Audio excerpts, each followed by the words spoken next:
जय श्री राधे। जैसे कि हमने आपको बताया था कि इस साल कुछ अनोखी सेवा चलेगी इस चैनल पर। कुछ नियम लिए गए हैं कि ये नियम हम फॉलो करेंगे, जिसमें से सबसे पहली एक तो पद सेवा थी और एक था कि हम हर रोज़ श्रीमद् भागवत गीता का पाठ किया करेंगे। कम से कम एक श्लोक तो हम हर रोज़ पढ़ा करेंगे। तो आज हम शुरू करते हैं अपनी भगवत गीता के अध्याय 1 का पहला श्लोक। देखिए हिंदी में यहाँ पर इसको पढ़ेंगे क्योंकि यहाँ पर जितने भी भक्तगण हैं वो सभी हिंदी से ज़्यादा जानते हैं। तो चलिए शुरू करते हैं। देखिए पहला जो श्लोक दिया गया है, धृतराष्ट्र उपवाच, उसमें जो उसका अर्थ है वो कुछ इस तरीके से है। पहले ये एक हेडलाइन है, फिर इसके बाद पूरा तात्पर्य पढ़ेंगे। धृतराष्ट्र ने कहा, हे संजय, धर्मभूमि कुरुक्षेत्र में युद्ध की इच्छा से एकमात्र हुए मेरे तथा पांडव के पुत्र ने क्या किया। धृतराष्ट्र पूछते हैं संजय से कि जो युद्ध स्थल में मेरे पुत्र है वो युद्ध कुरुक्षेत्र में क्या कर रहे हैं।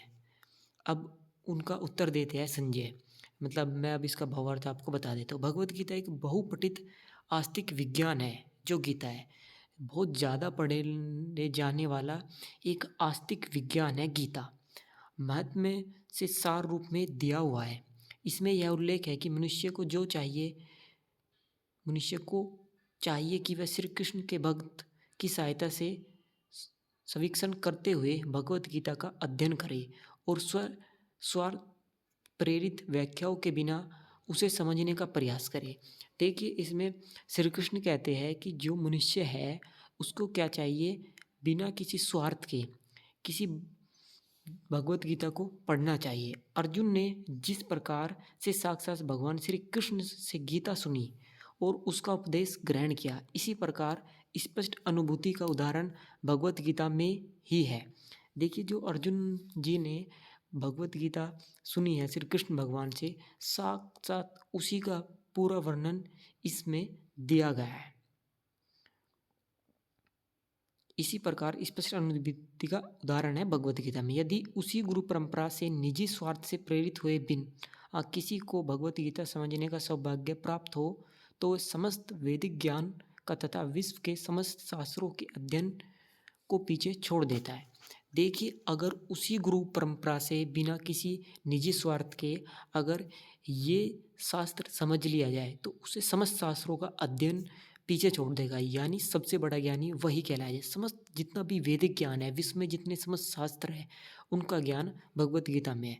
पाठक को भगवत गीता में न केवल अन्य शास्त्रों की सारी बातें मिलेगी, अपितु ऐसी बातें भी मिलेगी जो अन्य कहीं उपलब्ध नहीं है। ये कहा गया है कि जितनी बातें शास्त्रों में हैं उनसे भी कहीं ज़्यादा जो शास्त्रों में भी नहीं है, वो बातें आपको भगवत गीता में मिलेगी जो किसी अन्य शास्त्रों में भी उपलब्ध नहीं है। यही गीता का विशिष्ट मानदंड है। स्वयं भगवान श्री कृष्ण द्वारा साक्षात उच्चारित होने के कारण यह पूर्ण आस्तिक विज्ञान है।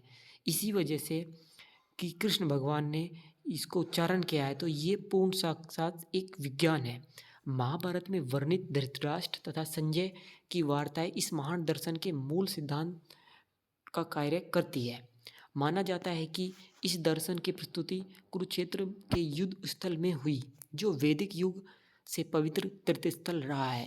इस प्रवचन भगवान द्वारा मानव जाति के पथ प्रदर्शन हेतु तब किया गया जब वे इस श्लोक में स्वयं उपस्थित थे। मतलब इसका जब किया गया जब ये खुद भगवान इसमें उपस्थित थे। धर्मचेद शब्द सार्थक है क्योंकि कुरुक्षेत्र के युद्ध में अर्जुन के पक्ष में श्री भगवान से उपस्थित थे। देखिए धर्म से शब्द जो है वो सार्थक इसलिए है क्योंकि जो कुरुक्षेत्र का युद्ध स्थल था उसमें अर्जुन भगवान के साथ कौन थे, श्री कृष्ण भगवान। अर्जुन के पक्ष में श्री कृष्ण भगवान थे। कौरवों का पिता धृतराष्ट्र अपने पुत्र की विजय की संभावना के विषय में अत्यधिक संदिग्ध था। जो कौरवों के पिता थे धृतराष्ट्र, वो अपने पुत्र की विजय को लेकर बहुत उनको संदेह हो रहा था। वो सोच विचार में पड़े हुए थे कि क्या होगा इस युद्ध में। इसी संदेह के कारण उसने अपने सचिव से पूछा, उन्होंने अपने सचिव से पूछा उन्होंने क्या किया है। वह आश्वस्त तथा कि उसके पुत्र तथा उसके छोटे भाई पांडु के पुत्र कुरुक्षेत्र की युद्ध भूमि में निर्णयात्मक संग्राम के लिए एकत्रित हुए हैं। फिर भी उसकी जिज्ञासा सार्थक है। वह नहीं चाहता था कि भाइयों में कोई समझौता हो।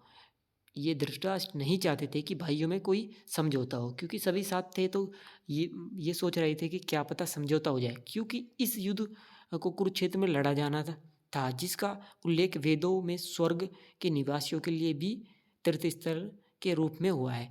जो ये कुरुक्षेत्र है, कुरुक्षेत्र में जो वेदों में उल्लेख है कि जो कुरुक्षेत्र है वो तीर्थ स्थल है, स्वर्ग में भी इसकी वर्णन है। अंत धृतराष्ट्र अत्यंत भयभीत था कि इस पवित्र स्थल का युद्ध का परिणाम पर न जाने कैसा प्रभाव पड़ेगा। उसे भली भांति ज्ञात था कि इसका प्रभाव अर्जुन तथा पांडवों अन्य पुत्र पर अत्यंत व्याकुल पड़ेगा, क्योंकि भगवान से वे सभी पुण्यात्मा थे। संजय श्री व्यास का शिष्य था। अंत उनकी कृपा से संजय धृतराष्ट्र ने उससे युद्धस्थल की स्थिति के विषय में पूछा। पांडव तथा धृतराष्ट्र के पुत्र दोनों ही एक वंश से संबंधित है, किंतु यहाँ पर धृतराष्ट्र के वाक्य से उसके मनोभाव प्रकट होते हैं। उसने जानबूझकर अपने पुत्र पर धृतराष्ट्र के वाक्य से उसके मनोभाव प्रकट होते हैं। उसने जानबूझकर अपने पुत्र को कुरु कहा और पांडव के पुत्र को वंश के उत्तराधिकारी से विलंग कर दिया। इसी तरह पांडव के पुत्र अर्थात अपने भतीजे के संग धृतराष्ट्र की यह विशिष्ट मन स्थिति समझी जा सकती है। जिस प्रकार धान के खेत में अवंचित पौधे को उखाड़ दिया जाता है, उसी प्रकार इस कथा के आरंभ से ही आशा की जाती है कि जहाँ धर्म के पिता श्री कृष्ण उपस्थित हो, वहाँ कुरुक्षेत्र रूपी खेत में दुर्योधन आदि धृतराष्ट्र के पुत्र रूपी अवंचित पौधे को समूल नष्ट करके युधिष्ठिर आदि नितांत धार्मिक पुरुषों की स्थिति की जाएगी। यहाँ धर्मक्षेत्र तथा कुरुक्षेत्र शब्दों की उनकी ऐतिहासिक तथा वैदिक महत्ता के अतिरिक्त यही सार्थकता है। जय श्री राधे। आज हमने एक श्लोक का पूरा तात्पर्य जान लिया है, हिंदी तात्पर्य हमने जाना है।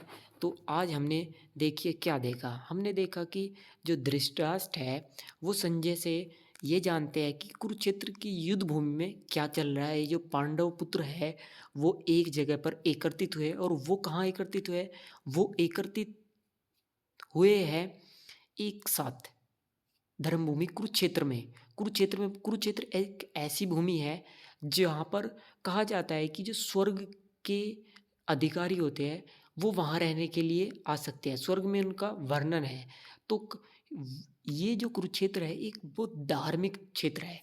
तो धृतराष्ट्र सोचते हैं क्या शायद इस ऐसे धार्मिक क्षेत्र में जाने के बाद उनका जो पुत्र है उसका निर्णय बदल जाए, कहीं इतने पुण्य क्षेत्र का उस पर कोई प्रभाव न पड़ जाए, क्योंकि धृतराष्ट्र चाहते थे कि युद्ध ही चाहते थे धृतराष्ट्र। तो इसलिए उन्हें चिंता हो रही थी कि क्या आप पता जो उनका पुत्र है वो निर्णय बदल ना दे। तो ये था आज अध्याय 1 का सारांश तात्पर्य है। अगर कोई त्रुटि हुई हो हमसे तो क्षमा याचना, क्योंकि हम भी अभी शुरू किए हैं, पहले तो पढ़ लिया है। ये इतना आसान नहीं है कि भगवत गीता का वर्णन करना। ये तो गुरु की कृपा होगी, राधा रानी की कृपा होगी, कृष्ण भगवान की कृपा होगी, तभी ये चीज़ें सही हो पाएगी, वरना तो कुछ ना कुछ त्रुटि रह ही जाती है। तो अगर कोई त्रुटि है तो समझ लीजिए हम पर भी अभी कोई कृपा नहीं बरसी है। अगर आपको ये वीडियो प्राप्त हुई है तो आप पर एक कृपा हुई है। पूरे साल के लिए आप श्रीमद् भागवत गीता का अध्याय करिए, जिसमें हम हर रोज़ एक वीडियो लेकर आया करेंगे। 1 श्लोक से लेकर 5 श्लोक तक हुआ करेंगे।